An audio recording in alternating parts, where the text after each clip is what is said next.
De retour à Weissenburg, il fallait se préparer promptement à repousser les attaques dont l'ennemi devenu formidable par la jonction de l'armée prussienne et d'ailleurs libre dans tous ses mouvements.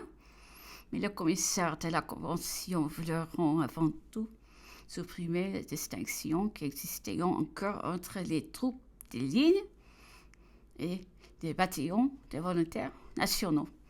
Cet amalgame était une opération délicate et dangereuse au moment d'une attaque décisive. Les généraux en préciteront tous les inconvénients loin de les écouter. En temps, leur représentation peu suspecte est à cette époque un décret de la Convention ayant prononcé la destitution et l'éloignement de tous les officiers nobles. L'armée du Rhin se trouva tout à coup dans une confusion déplorable et dont l'ennemi profita bientôt. Le décret frappait messieurs de Beauharnais. Désobéir était s'établir une révolte ouverte contre le gouvernement. Les commissaires lui proposeront cependant d'attendre un ordre individuel et la nomination de son successeur. Mais le comité de salut public avait déjà désigné. Son choix était tombé sur le général Delma, jeune officier plein de mérite, mais d'une expérience bien faible. Alors peut un tel commandement, et surtout dans des circonstances si difficiles. Il était d'ailleurs à Landau, et cette place venant d'être bloquée serait due à l'armée était impossible.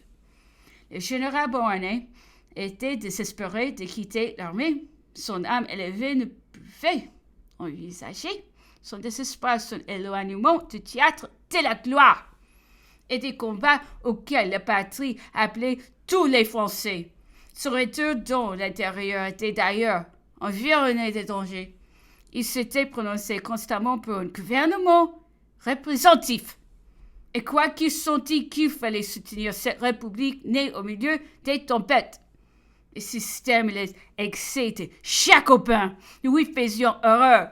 Enfin, les membres de l'Assemblée constituant étions en bout de persécution et la conduite la plus pure et la plus réservée était loin d'être une garantie du repos qu'il allait chercher dans les retraites la plus obscure.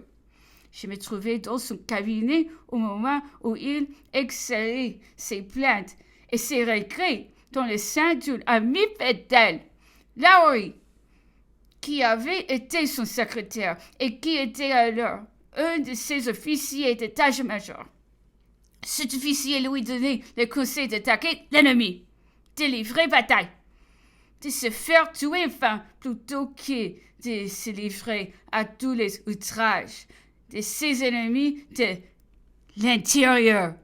Les conseils étaient plus courageux que sages. Le général lui répondit: « Je dois avant tout penser à l'armée, à ma patrie. Je ne me fais point d'illusions sur mon avenir, mais je ne veux pas avoir à me reprocher la perte de tant de braves gens et tous les suites funestes d'une défaite. Peut-être l'armée sera-t-elle commandée par un homme plus heureux. D'ailleurs, le décret qui prononce mon éloignement est formel. On ne me pardonnerait pas même une victoire. Et l'obtenir maintenant me paraît impossible. Nous avons à peine 35 000 hommes en désordre.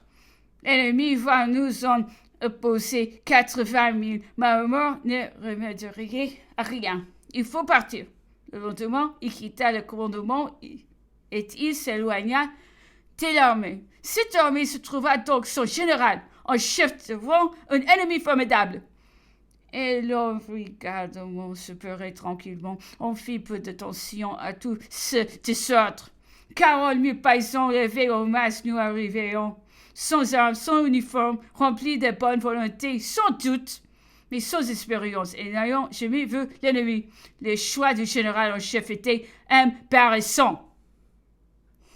On l'offrit d'abord au général Laudremont, commandant l'avant-garde, mais il était gentilhomme, et quoiqu'il fût homme de mérite, on le rappela peu de jours après sa nomination. Il fallut donc chercher d'ailleurs, et d'un colonel appelé Corbin.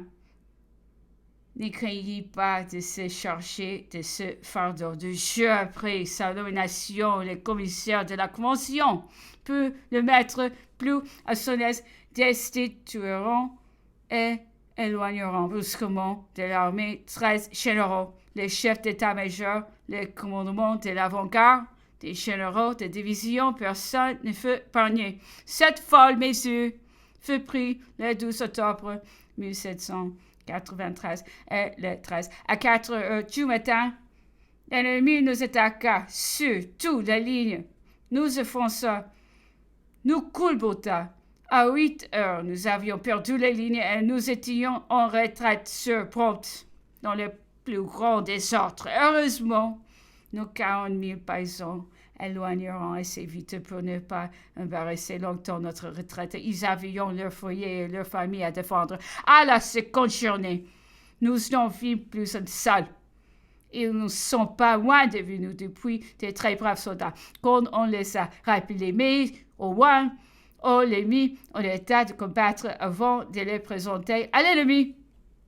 L'arrière-garde était assez bien commandée pour couvrir la retraite. Elle se battit avec courage sur les hauteurs, très prompte pendant toute une journée, et a donné le temps à l'armée d'arriver sur Auguenant. Là, les commissaires et les généraux en chef mirent en délibération s'il ne valait pas mieux se diriger sur Saverne et abandonner Strasbourg et ses propres forces. Heureusement, avant de prendre une résolution, on jugea nécessaire de consulter M. de Villemandi, commissaire général de l'armée. Il se contenta de déclarer que Strasbourg ayant constamment fourni l'armée de vivres et de munitions, ses magasins étaient épuisés. Que cette ville ne pouvait être mise en état de soutenir un siège avant quelque temps et que si l'on abandonnait, il était à craindre qu'elle ne fût obligée de capituler. M. de Villemandi fut fait prisonnier à Haguenau, où il était resté pour veiller à l'évacuation des magasins de cette ville. L'opinion générale était alors qui s'était livré. Si cela est vrai, je crois qu'il fit bien. Il aurait été arrêté en arrivant à Strasbourg. Et vraisemblablement, il aurait paru sur l'échafaud et passé pour être l'ennemi de la République. Et j'en sais rien, mais il était homme bien élevé. Il avait une haute mérite et sa place était enviée. Cette observation décida le conseil à couvrir cette ville.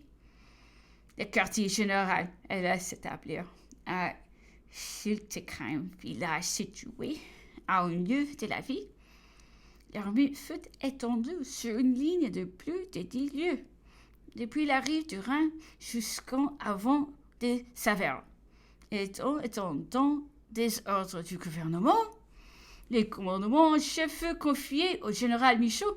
Ce choix provisoire était sage. Le général Michaud était un homme prudent qui sentait tous les dangers de la position et qui s'appliqua à la rendre le moins mauvaise possible en présentant à l'ennemi une apparence de force, ce qui le rendit circonspect.